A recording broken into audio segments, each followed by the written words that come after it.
الحمد لله هدى من شاء بفضله، والصلاة والسلام على أشرف وأفضل أنبيائه وأكرم رسله، وعلى آله وأزواجه وأصحابه وسلم تسليما كثيرا. أما بعد، فيا معاشر المؤمنين، إن من الحرمان العظيم والخسران المبين أن يرزق الإنسان عمرا مديدا ومالا ممدودا وبنين شهودا، ثم يموت بلا أثر يذكر أو عمل طيب عليه يشكر. فمن لم يجعل لنفسه أثرا قبل مماته دفن ولا شيء يذكره غير أنه كان ثم مات. ناهيكم بمن يفرح الناس بغيابهم ويهنئ بعضهم بعضا بفقدهم، ولربما بقيت آثارهم السيئة فيكون عليه وزرها ووزر من عمل بها، كما قال جل جلاله: ليحملوا أوزارهم كاملة يوم القيامة ومن أوزار الذين يضلونهم بغير علم ألا ساء ما يزرون. فأول من بدل دين إبراهيم عليه السلام وأتى إلى جزيرة العرب بالأصنام رآه النبي صلى الله عليه وسلم يجر أمعاءه في النار كما جر الناس إلى الشرك بالعزيز القهار. وليس من نفس تقتل ظلما إلا كان على ابن آدم الأول كفل من دمها، لأنه أول من سن القتل. وكذا من ابتدع بدعة في الدين ودعا إليها ومات ولم يتب منها ويحذر من فعلها بقيت أثرا سيئا بعد موته. وقد حذر النبي صلى الله عليه وسلم من السيئات الجارية التي تكتب على صاحبها وهو محبوس في قبره. وفي صحيح مسلم قال صلى الله عليه وسلم: من دعا إلى ضلالة كان عليه من الإثم مثل آثام من تبعه لا ينقص ذلك من آثامهم شيئا. إخوة الإيمان، إن من أسباب لسان الصدق في الآخرين وبقاء أثر الثناء على العبد في العالمين العمل بالقرآن الكريم، كما قال تعالى: لقد أنزلنا إليكم كتابا فيه ذكركم أفلا تعقلون. أي في القرآن عزكم وفخركم وارتفاع ذكركم، كما أن قضاء حوائج الخلق سبب عظيم لجلب ثناء الصدق، والتربية الصالحة للأبناء سبيل لبقاء الأثر والثناء. ثم اعلموا معاشر المؤمنين أن من أسباب استحقاق الثناء وبقاء الأثر في أهل الأرض والسماء كثرة الصلاة والسلام على النبي صلى الله عليه وسلم.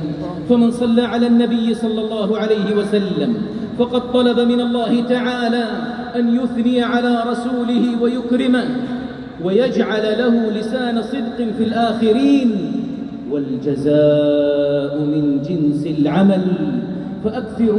فأكثروا من الصلاة والسلام على نبيكم كما أمركم بذلك ربكم، فقال: إن الله وملائكته يصلون على النبي يا أيها الذين آمنوا صلوا عليه وسلموا تسليما. اللهم صل على محمد وعلى أزواجه وذريته كما صليت على آل إبراهيم، وبارك على محمد وعلى أزواجه وذريته كما باركت على آل إبراهيم إنك حميد مجيد. وارض اللهم عن الخلفاء الراشدين أبي بكر وعمر وعثمان وعلي، وعن سائر الصحابة والتابعين ومن تبعهم بإحسان إلى يوم الدين، وعنا معهم بعفوك وكرمك وجودك ومنتك يا أرحم الراحمين.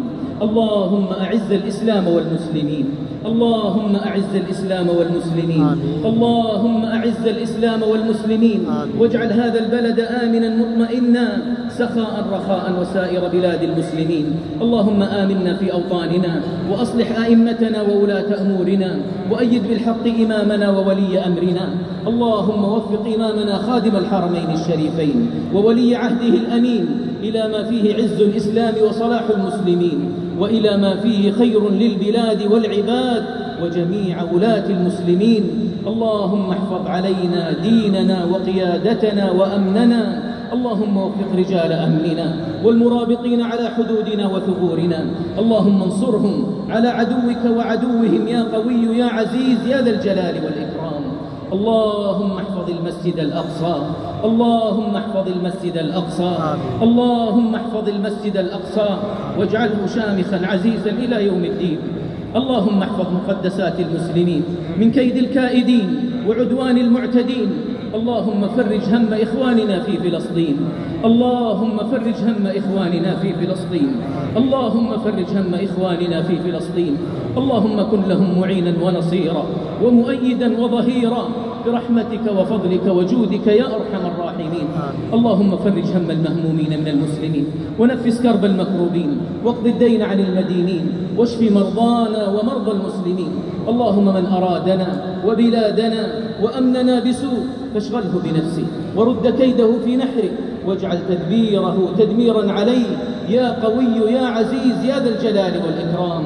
اللهم اجعلنا ممن طاب ذكرهم وحسنت سيرتهم وخلص عملهم واستمر أجرهم في حياتهم وبعد مماتهم. اللهم بارك لنا في شعبان وبلغنا رمضان ووفقنا فيه للصيام والقيام وصالح الأعمال. اللهم اغفر للمسلمين والمسلمات والمؤمنين والمؤمنات الأحياء منهم والأموات. ربنا تقبل منا إنك أنت السميع العليم وتب علينا إنك أنت التواب الرحيم. سبحان ربك رب العزة عما يصفون وسلام على المرسلين والحمد لله رب العالمين.